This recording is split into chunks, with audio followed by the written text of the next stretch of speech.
A central plank of President Donald Trump's brand is to revitalize the economies of distressed factory towns across the Midwest, but the amount of money he wants to put into these communities is completely at odds with his dismantling of federal programs that these areas already depend on, wrote University of Chicago sociologist Gerald Ezell in an analysis for Politico.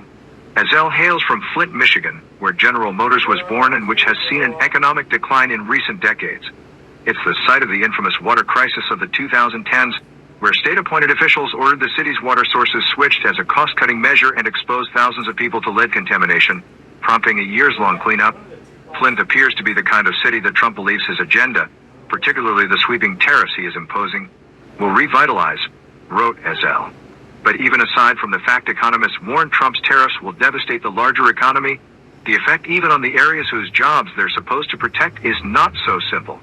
First of all, he continued, the Trump administration is making other moves that are already having the opposite effect in Flint. 11 years after the city's water famously became toxic, the administration is lifting water and environmental quality controls, canceling research to monitor residents' health, and upending early education programs. The net result is that Trumponomics will actually impede the critical revitalization efforts that are needed in the Rust Belt. Meanwhile, Trump is also showering large corporations with tax breaks and rolling back public health regulations.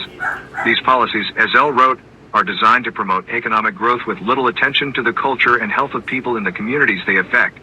This means that the administration's policies inevitably come at the expense of critical environmental protections and public health measures that are already greatly imperiled in the many low-income communities like Flint that dot the Midwest.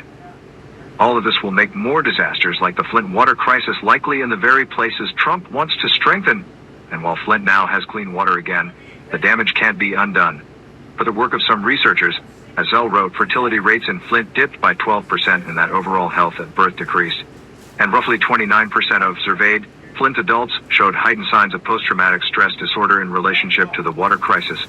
These are just a few of the harrowing results of studies conducted in Flint in the aftermath of one of the nation's most tragic and preventable environmental disasters.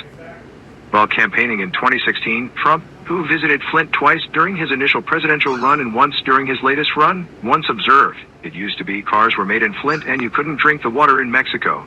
Now, the cars are made in Mexico and you can't drink the water in Flint, wrote Ezell. His quip wasn't far off, but a larger point was missed.